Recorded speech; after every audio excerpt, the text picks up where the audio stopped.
وہ ہے گوئٹے کی فاؤسٹ۔ یہ ڈرامہ ہے منظوم، سارا نظم میں لکھا گیا ہے۔ آپ کو پتہ ہوگا کہ پرانے جو ڈرامے ہیں قدیم، وہ نظم کے اندر لکھے جاتے تھے، اور تمام فنکار جو ہے وہ اس کو جو مکالمے کی صورت میں وہ ادا کرتے تھے تو وہ مصرعوں کی صورت میں ہوتے تھے۔ تو یہ جرمن شاعر ہیں، ادیب ہیں،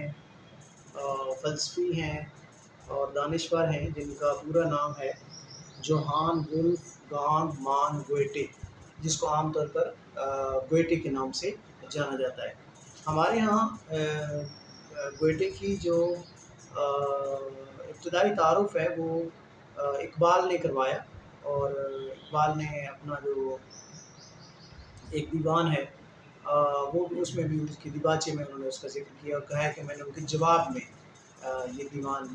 جو ہے یہ لکھی ہے کتاب۔ بہرحال وہ ہمارا موضوع نہیں ہے۔ اور ایک غالب کی وفات پر جو ان کا ایک مصرع ہے کہ گلشن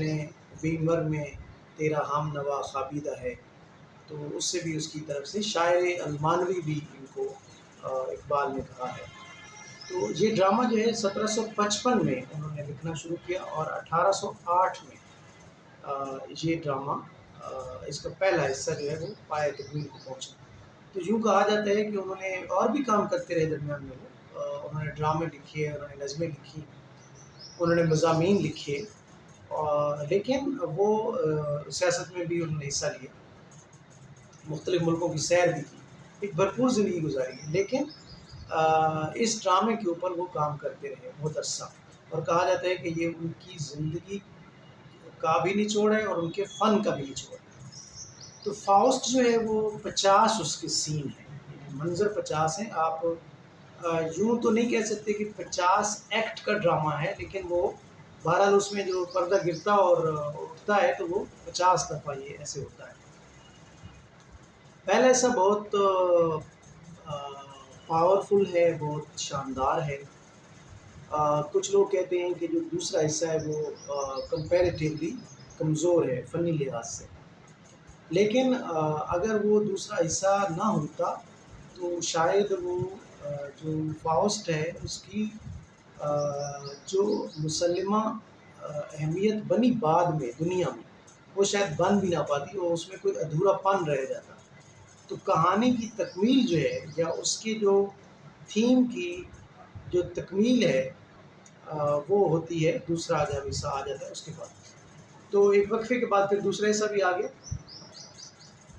تو کہانی جو ہے وہ انہوں نے جو پہلا، یعنی کہانی کے آغاز سے پہلے انہوں نے کچھ چیزیں پہلے بھی رکھی ہیں، مثلا انہوں نے جن لوگوں نے مشورے دیے، جن لوگوں نے ان کی مدد کی، ان کے جو ساتھی تھے، اور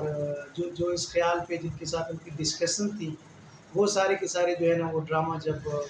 مکمل ہوا، اس کی تکمیل پر وہ اس دنیا میں نہیں تھے، تو وہ ڈرامہ انہوں نے پہلا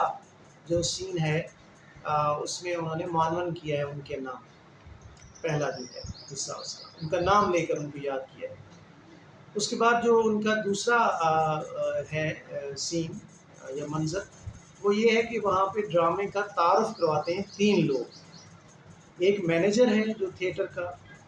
اور ایک شاعر ہے، اور تیسرا جو ہے وہ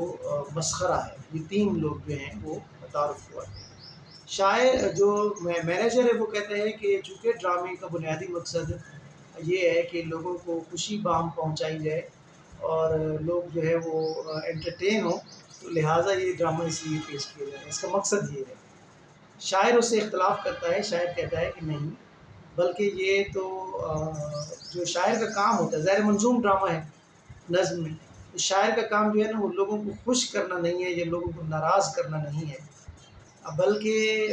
شاعر کا کام تو ہے اعلیٰ و ارفع خیالات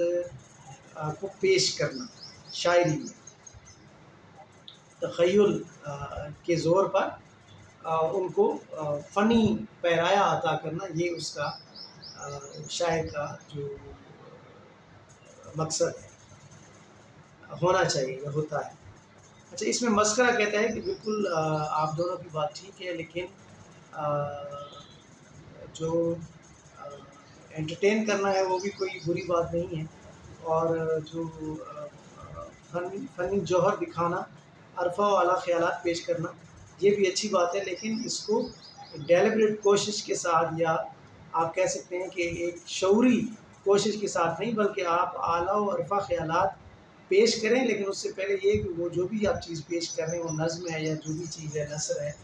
اس کو ایک اچھا فن پارہ ہونا چاہیے، تو خود بخود اعلیٰ و عرفہ خیالات اس کے اندر سما جائیں گے۔ اس کے بعد پھر ایک اور سین ہے جس میں کہ جو اس کا